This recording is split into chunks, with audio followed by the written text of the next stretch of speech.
Բարի երեկո, դուք դիտում եք բացահարթակ, այսօր իմ հյուրը Գերագույն խորհրդի նախկին падգամավոր Ազատ Արշակյանն է, բարև ձեզ։ Բարև ձեզ։ Եվ այսպես ուժեղ Հայաստան կուսակցության անդամ Կանդազ մականունով հայտնի Արթուր Ավանեսյանը կալանավորվել է 2 ամսով, պարոն Արշակյան, հակակոռուպցիոն կոմիտեն հաղորդագրություններ տարածել, ըստ որի ուժեղ Հայաստան կուսակցության համակիրը 2026 թվականի հունիսի 7-ին կայանալիք ազգային ժողովի ընտրություններին իրենց օգտին քվեարկելու դիմաց մի շարք ընտրողների աշխատանքի ընդունելու եւ այլ եղանակով խոստացել է տալ կաշառք։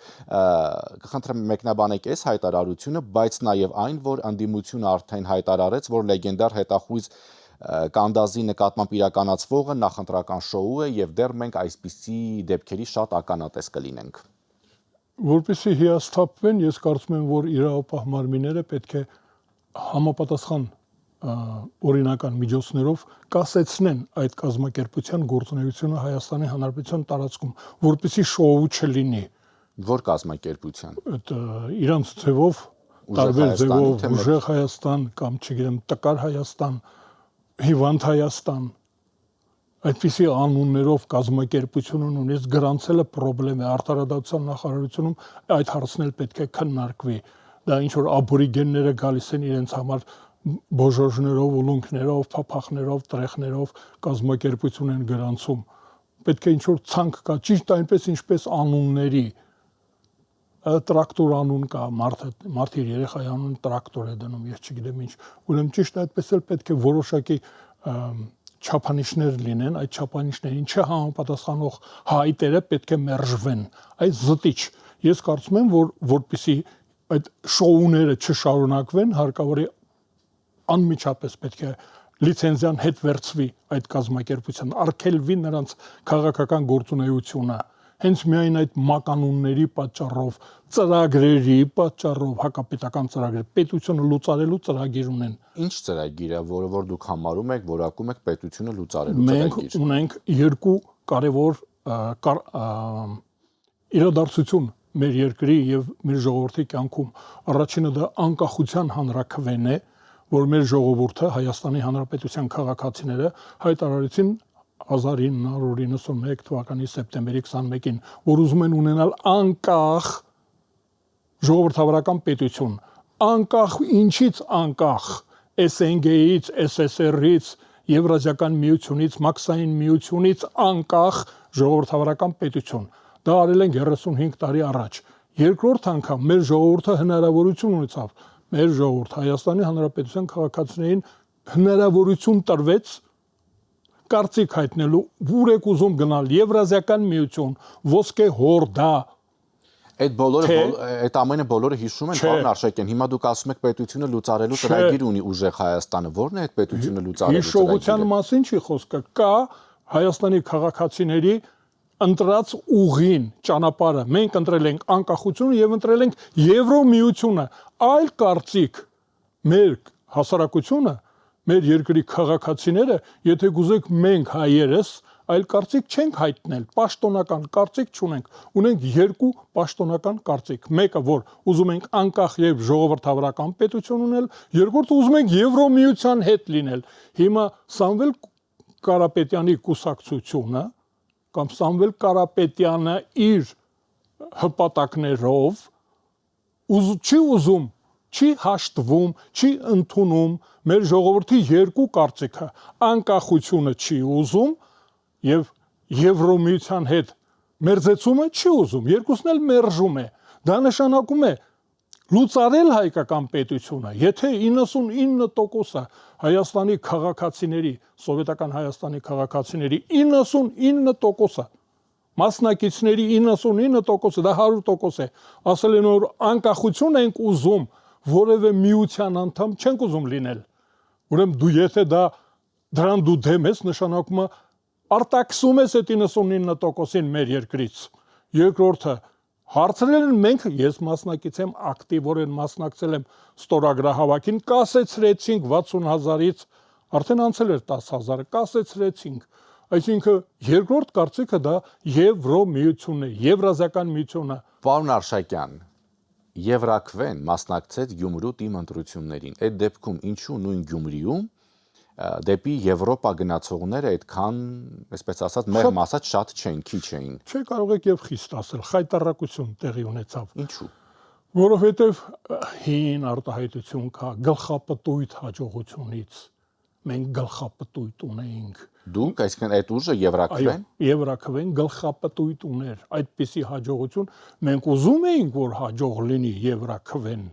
բայց որ այդքան հաջող մենք մտածեցինք, որ ինքն իրան լինելու է, մենք արդեն հաղթել ենք։ Այսինքն ուզում եք ասել, որ դուք ճիշտ չաշխատեցիք գյումրեցիների հետ, ճիշտ չներկայացրեցիք հանրապետության երկրորդ քաղաքում ձեր ծրագրերը։ Այո, այսպես մեղավոր մարդ ուզում եք տեսնել, այդ ես եմ։ Ես նաև շատ վատ եմ աշխատել, ապահով եմ զգացել ինձ, մտածել եմ, բա մեր Գյումրին ինչ պետք է ընտրի։ Իհարկե արժանավոր քաղաքապետ, Գյումրին արժանի, հայրաքաղաքին արժանի,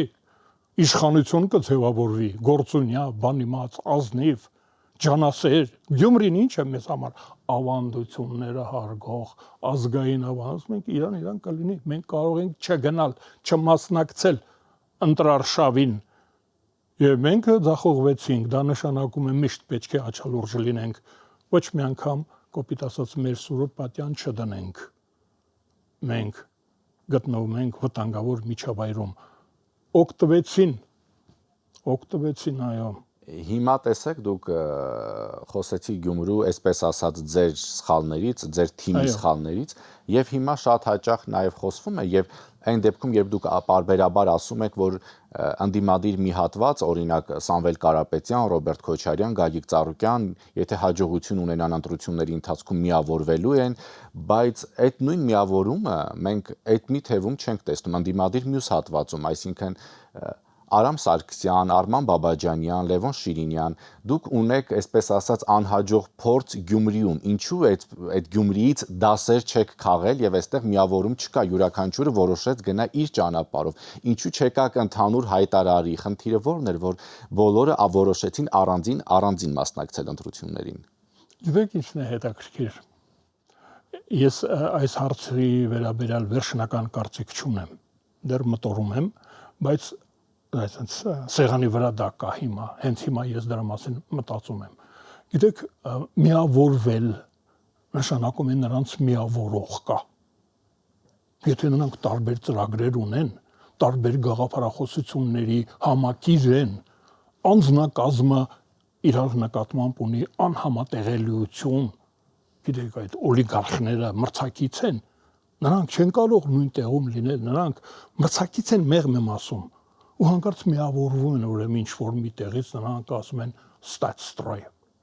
Շարք կանգնեք։ Դուք էլ միավորվեք հանուն հայրենիքից, այս պարտադիր է որևէ մեկը միավորեր։ Այ հիմա այս առաջի ընթերցմամբ եմ ես դա ասում։ Չեմ ասում միտքս հետո կարող է փոխեմ, բայց չի գալիս այլ բան։ Մենք ազատ մարդ ենք։ Այդ դա ցույց է տալիս, որ մենք առանձին ունենք մեր ծրագրերը, մեր գաղափարները եւ մենք իրոք մրցակից ենք։ Մենք չենք կարող նույն շարքում լինել։ Այն համապետական միջոցառումը, դա տիեզերական միջոցառում էր այդ Եվրաքվեն, դա տիեզերական բան էր։ Մենք կարծում ենք, որ բոլորը ուզում եք առողջ լինել եւ հարուստ, թե հիվանդ եւ ծեր իզուր ասեցի։ Դա տարեց։ Հիվանդ եւ աղքատ։ Դուք պատկասեք, մենք ուղղակի այլ բան չէին կարող անել։ Ընտրեցինք առողջը եւ հարուստը։ Լավ է լինել առողջ եւ հարուստ, բայց երեք ուժերին Բաբաջանյան, Արամ Սարգսյան, Լևոն Շիրինյան, այսպես ասած, գրեթե նույն գաղափարախոսությունն է միավորում, որովհետեւ որքան ես հիշում եմ, այս տաղավարում այդ կուսակցությունների ներկայացուցիչները, ղեկավարները բոլորը նույն թեզն են առաջ տանում՝ հակառուսական եւ դեպի արևմուտք։ Այսինքն ոչ թե կոնկրետ հակառուսական, այլ Ռուսաստանի իշխանության վարած, Ռուսաստանի իշխանության դեմ վարած քաղաքականության դեմ։ Իմ ասածը դա է, արդյոք այս ամեն ինչը պատճառ չէր, որ միավորվեին, որովհետև նույն Լևոն Շիրինյանը, երբ 3 տարի այստեղ լինում է այս տաղավարում, եթե չեմ սխալվում, միշտ ասում է, որ Ռուսաստան չկա, Ռուսաստանը վերանում է, Ուկրաինան վերացնում է Ռուսաստանին, չգիտեմ, Եվրոպան է սա անում, բայց արդյոք այդ ամբողջ խոսույթը ձեզ չմիավորեց, որ դուք միավորված մասնակցեիք ընտրություններին։ Գիտեք, ես չգիտեմ հիմա դա կարելի ասել թե չէ, ես հրավիրված եմ եղել, ես թոշակառու եմ, քաղ թոշակառու։ Ինձ պարոն Խուրշուդյանը Խզմալյան Տիգրանը, Արման Բաբաջանյանը եւ Արամ Սարգսյանը հրավիրեցին։ Չէ, ես ձեր մանրամասները պետք չեմ ուզում, բայց երևույթն է հետաքրքիր։ Տեսեք, ես ասեմ, ես ոնց եմ հայտնվել այնտեղ ու ինչ եմ տեսել։ Լուրջ համերաշխություն։ Տեսել եմ լուրջ համերաշխություն հենց ձեր ասածի նման։ Այո, ապագաղութացում, անկախություն, ժողովրդավարություն եւ բարեկեցիկ կյանք անվտանգ Եվրոպայի հետ։ Ես գնացել եմ այդտեղ։ Հիմա պատկերացրեք, որ ես նաեւ եղել եմ հաշտարարը։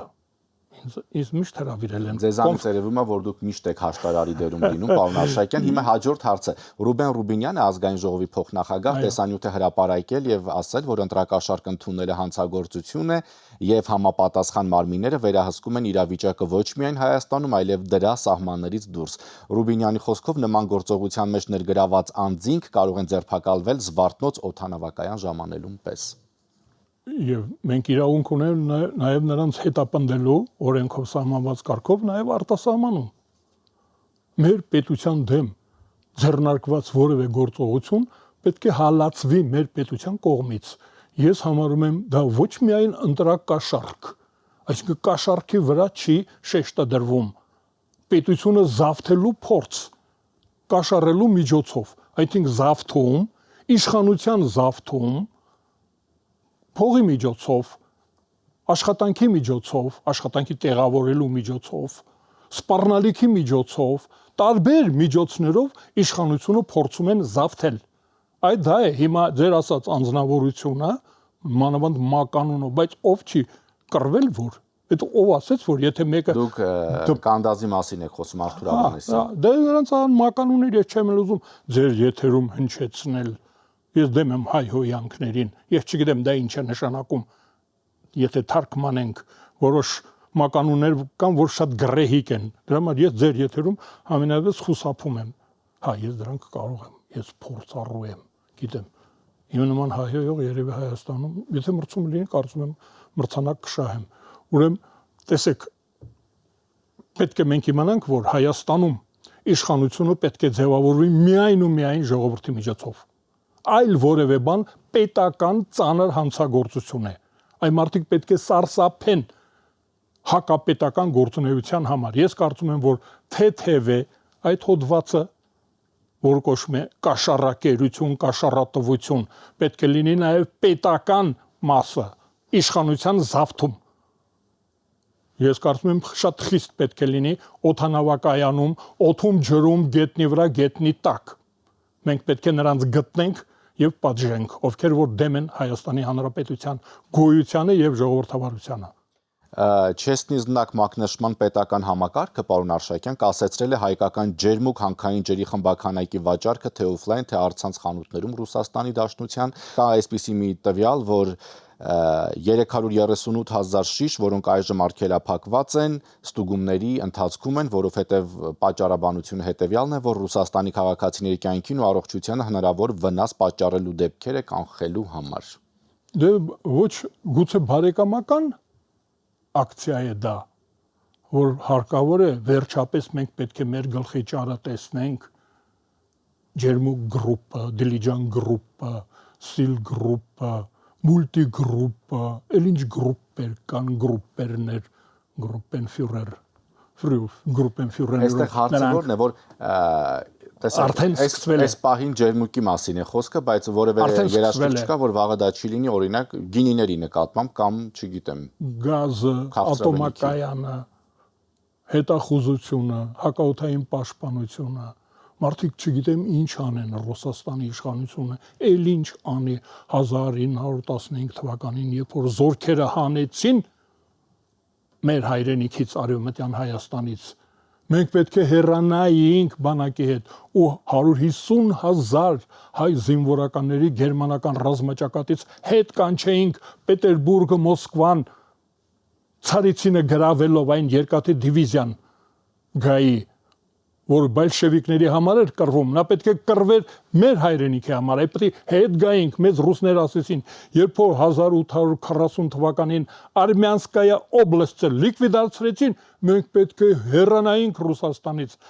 Ռուսաստանը չի կարող ապահովել մեր անվտանգությունը, չի ապահովում իր ստանձնած պարտավորությունները նրա վրա դրված է ապահովել Սան Ստեֆանո Վիեննայի կոնգրես 19-րդ դարում 2 անգամ արևմուտքը պարտադրել է Ռուսաստանին ապահովել հայերի անվտանգությունը Պարսկաստանում եւ Օսմանյան իմպերիայում։ Ռուսներն էլ դրա դիմաց ստացել են հոնորարը։ Հիմա ինչ սпасել Ռուսաստանից, ամեն ինչ գենոցիդ։ Սա սпасելի էր ձեզ համար է ջերմուկի արգելքը այս պահին գոնե։ Տեսեք, այս խմբականակի արգելքը։ Դրամասն ունի չարժի խոսել թող ջերմուկ գրուպը իր գլխի ճարը տեսնի։ Թող տեսնի, ձևը գտնի։ Վաղուց 1840 թվականին։ Խոսքը մենակ ջերմուկի մասին չի, ընդհանրապես նման երևույթը սпасելի էր ձեզ համար, թե ոչ։ Ես ձեզ ասում եմ, եթե Արմյանսկայա царство դրա փոխարեն ստեղծեց Արմյանսկայա օբլաստ, ու դա էլ լիկվիդացվեց։ Եթե ազատագրելու Արևմտյան Հայաստանը ազատագրելու պարտավորությունը դուրս է գալիս դասալքություն, դիզերտիրство ու գենոցիդ, բայց ինչ անեն, որ մենք հասկանանք, որ այդ երկրի շահերը մեր երկրի շահերի հետ չի համընկնում, այդ ժողովրդի շահերը մեր ժողովրդի շահերի հետ չի համընկնում, այդ ջերմուկ գրուպի օրինակով մեզ նախազգուշացրեց Ռուսաստանը, ասեց որ հայ ժողովուրդ զգուշացեք, մենք վտանգավոր ենք ձեր համար։ Որոշ լրատվամիջոցներով տարածվեց տեղեկություն, թե իբր սահմանազատման գործընթացի շրջանակներում ձեռք է բերվել պայմանավորվածություն, ըստ որի Հայաստանը փոխանցելու է Ալավերդի խոշորացված համայնքի Ջիլիզա գյուղը։ Վարչապետի մամուլի խոսնակը հայտարարություն է տարածել, որ Հայաստանի Հանրապետության ինքնիշխան տարածքի որևէ հատվածի որևէ այլ երկրի փոխանցելու մտադրության ծրագրի կամ պայմանավորվածության մասին որևէ հայտարարություն, միտք կամ տեղեկատվություն չի կարող համապատասխանել իրականությանը ի բնե։ Կխնդրեմ մեկնաբանել, սա արդյոք համարում եք, այսպես ասած, հիբրիդային պատերազմի բաղկացուցիչ մաս, այն ինչ որ որոշ լրատվամիջոցներ տարածեցին, այս ապատեղեկատվությունը։ Ապատեղեկատվություն չի, դա հիբրիդային պատերազմ է, մեր դեմ գաղափարական եւ հոգեբանական պատերազմ է։ Դրա անունը դա է, մեր դեմ Հայաստանի Հանրապետության քաղաքացիների դեմ գնում է պատերազմ, գաղափարական պատերազմ, հոգեբանական պատերազմ։ Այսինքն հարկավոր է դիմադրել եւ դիմագրավել։ Ինչպես դիմադրել։ Բոլոր փակելով, կաշառելով, ճնշելով, արգելելով, պատժելով։ Մեր մոտ պետք է արգելվի դրանց հերարցակումը, գործունեությունը, այսինքն հակառակորդի շահերի ներկայացուցիչները առնվազն մեր երկրում չեն կարող գործել, պետք է արգելվի, իսկ ցանկալի է, որ աշխարհի երկրագնդի վրա կամ տիեզերքում, որտեղ որ մենք մեր հակառակորդին կհայտնաբերենք, նրան ոչնչացնենք։ Բայց երբ խոսքը հայկական լրատվամիջոցների մասին է, որն հայկական, այսինքն հայալեզու ամեն դեպքում Հայաստանում խմբագրություն ունեցող, Հայաստանում հրապարակվող հայկական աշխատակազմ ունեցող։ Բայց ես կարծում եմ, որ պարզ եմ ասում, չէ, ցանկացած հակահայկական երևույթ պետք է ստանա համապատասխան արձագանք։ Դա կլինի հայերեն, այլ որևէ լեզվով կամ տիեզերական մեծ անհայտ մի ձևով, դա պետք է բացահայտվի եւ պատժվի։ Բոլոր հակահայկական ուժերը պետք է իմանան, որ հակահայ լինել վտանգավոր է։ Այ մենք օրինակներ պետք է բերենք, որ պատժվել են։ Հայկականությունը ուժեղ է, մենք ուժեղ ենք, մենք կպատժենք, չի կարելի։ Մենք վտանգավոր ենք, մենք վտանգավոր ենք, չի կարելի մեզ կպնել, չի կարելի մեզ հայհոյել։ Մեր երկիրը պաշտպանված է, մենք դա պաշտպանում ենք։ Մենք հավատարիմ ենք ինքներս մեզ, կպատժենք։ Դրանք ովքեր որ կան պետք է պատժվեն, ոչ թե այսպես լեզվակռիվ չլինի, այլ պետք է աշխատի պատժիչ համակարգը օրինական։ Շնորհակալություն։ Շնորհակալ եմ հրավերի համար։ Հիշեցնեմ իմ հյուրը Գերագույն խորհրդի նախկին պատգամավոր Ազատ Արշակյանն էր, շնորհակալություն ուշադրության համար, հաջողություն։